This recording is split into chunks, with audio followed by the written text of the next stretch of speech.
Assalamualaikum warahmatullahi wabarakatuh.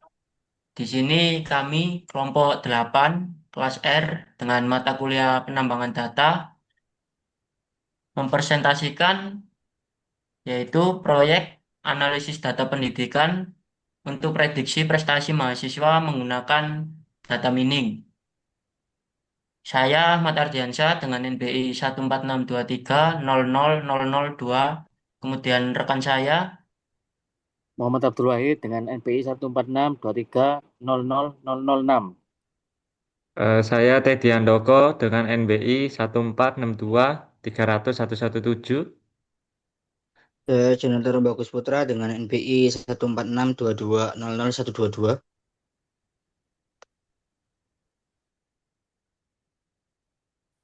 Yang selanjutnya ada latar belakang tantangan pendidikan.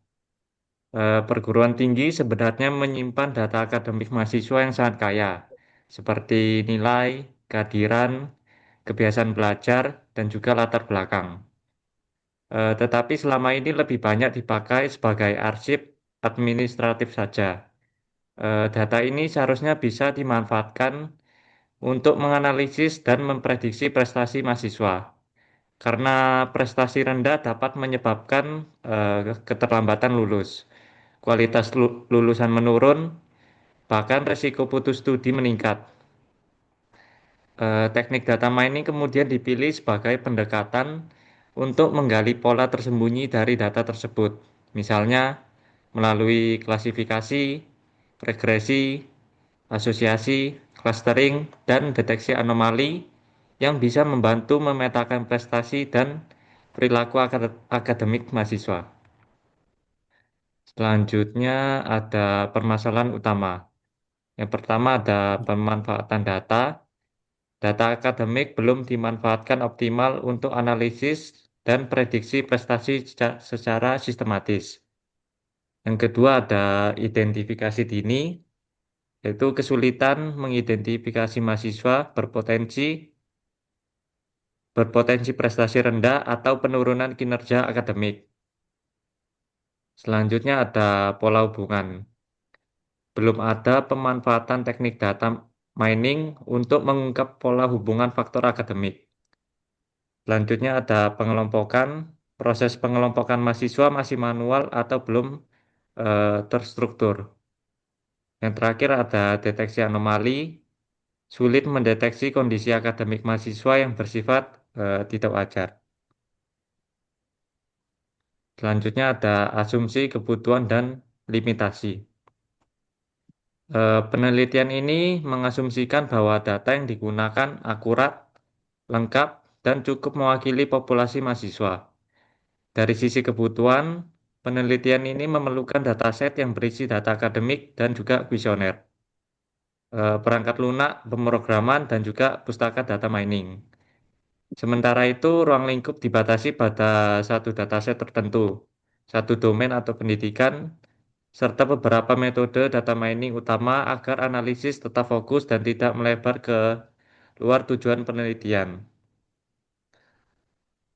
Selanjutnya, ini ada disajikan tabel yang berisi variabel penelitian dan pertanyaan kuesioner sebagai representasi dataset. Ini adalah daftar-daftarnya. Selanjutnya akan dilanjutkan oleh teman saya. Baik, untuk selanjutnya yaitu tujuan proyek. Untuk tujuan umum proyek ini adalah menerapkan teknik data mining pada data pendidikan untuk menganalisis dan memprediksi prestasi mahasiswa. Kemudian secara khusus, proyek ini ingin memahami karakteristik mahasiswa dari data yang membangun model prediksi nilai akhir, kemudian serta menemukan pola hubungan, kemudian pengelompokan dan anomali yang dapat membantu proses evaluasi di akademik. Untuk yang pertama, yaitu menerapkan data mining pada data pendidikan. Untuk yang kedua, membangun model prediksi prestasi mahasiswa. Kemudian yang terakhir, menghasilkan informasi pendukung untuk keputusan akademik.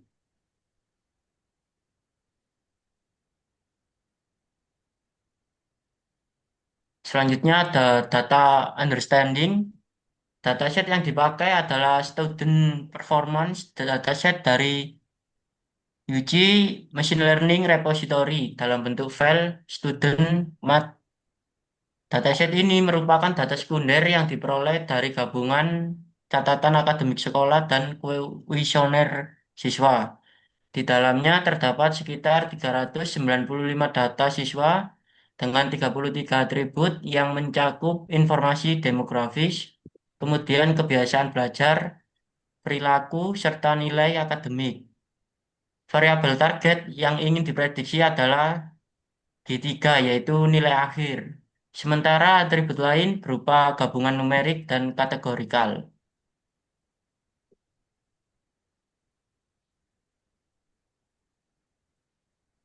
Ini untuk data understanding-nya. Ini implementasi di dalam Google Colab. Untuk yang jumlah baris ketemu 395, kemudian jumlah kolom terdapat 33 kolom dengan tabel berikut. Kemudian ada korelasi nilai akademik dengan source code seperti itu dan outputnya memiliki korelasi nilai akademik yang berisi absensi, kemudian nilai G1, G2, dan G3.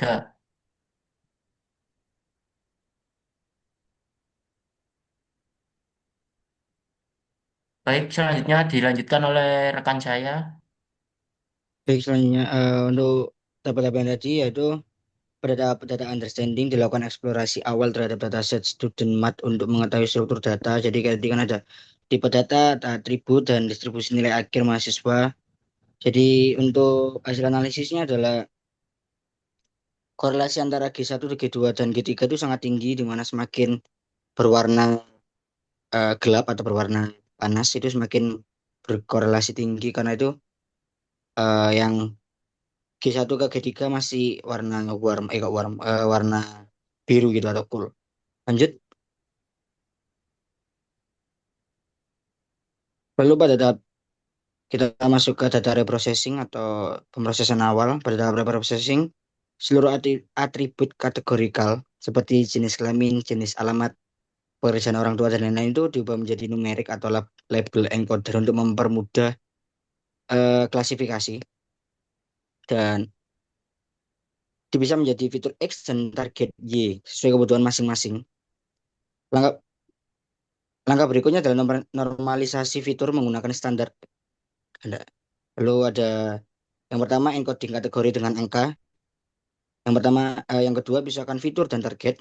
Lalu yang ketiga normalisasi dengan standar scalar sehingga model lebih stabil. Nah, di sini kan ada scalar sama dengan standar scalar, X scale sama dengan scalar fit transfer X.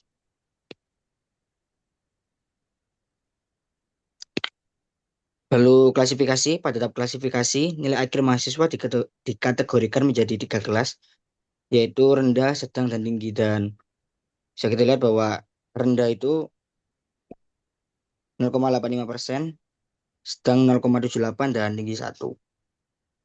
Metode decision tree digunakan. Oke. Metode decision tree digunakan untuk membangun model klasifikasi. Hasil evaluasi menunjukkan bahwa model mampu mengklasifikasikan prestasi mahasiswa dengan tingkat akurasi yang cukup tinggi, karena di atas 75%. Untuk akurasinya ada 85%. Oke, selanjutnya akan dijelaskan oleh rekan saya. Oke, untuk yang ini adalah regression.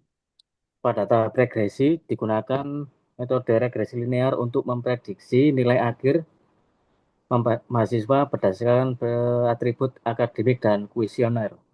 Hasil evaluasi menunjukkan bahwa model memiliki tingkat kesalahan prediksi yang relatif rendah dan mampu menjelaskan variasi data nilai akhir mahasiswa. Terus untuk yang slide 16, di sini ada analisa asosiasi. Pada tahap analisa asosiasi dilakukan transformasi data ke dalam bentuk biner agar sesuai dengan kebutuhan algoritma a priori. Hasil analisis yang menghasilkan beberapa aturan asosiasi yang memiliki nilai support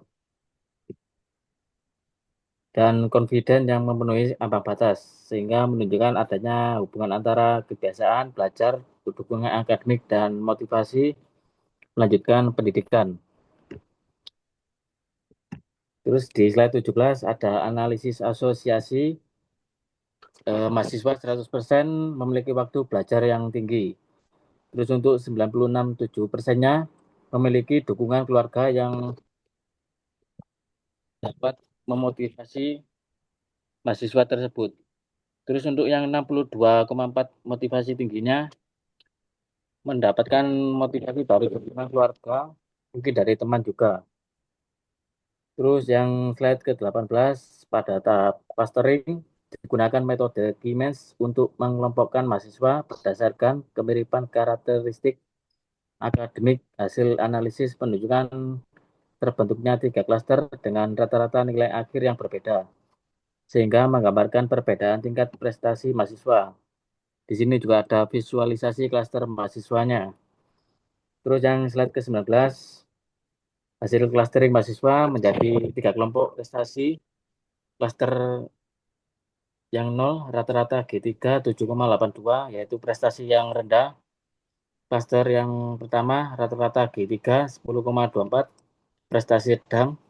Terus yang klaster kedua rata-rata G3 11,98 yang memiliki prestasi tinggi. Oke, untuk selanjutnya dilanjutkan oleh teman saya.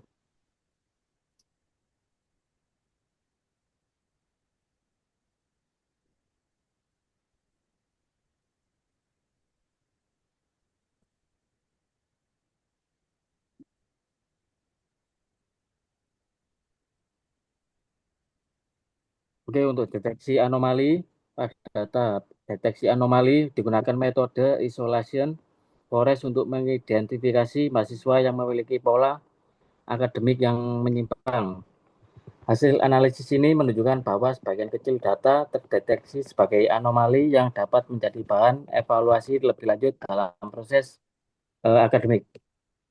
Terus yang slide ke-21, di sini ada gambaran deteksi anomali. Data anomali yang di sini sebelah kiri yaitu memiliki 5%. 20 dari 395 mahasiswa terdeteksi memiliki pola akademik yang sangat menyimpang. Terus yang sebelah kanan, data normal yaitu 95%, 375 mahasiswa dengan pola akademik sesuai mayoritas mahasiswa tersebut. Terus untuk slide yang ke-22, kesimpulan dan rekomendasi. Kesimpulan utama, teknik data mining efektif menganalisis dan memprediksi prestasi mahasiswa. Model klasifikasi mencapai akurasi 84,8% dengan decision tree. Terus model regresi menjelaskan 75,5 variasi nilai akhir mahasiswa. Clustering mengidentifikasi 3 kelompok prestasi yang berbeda. Terus 5% data terdeteksi sebagai anomali untuk perhatian khusus. Terus ini juga ada rekomendasi gunakan dataset lebih besar dengan variabel yang beragam. Bandingkan berbagai algoritma untuk model yang sangat optimal. Untuk integrasikan hasil ke sistem pendukung keputusan akademik. Lalu lakukan monitoring berkala terhadap mahasiswa anomali. Terus yang terakhir ada manfaatkan pola asosiasi untuk program intervensi. Cukup itu saja, sekian dari kelompok 8. Mohon maaf bila ada kesalahan atau salah kata.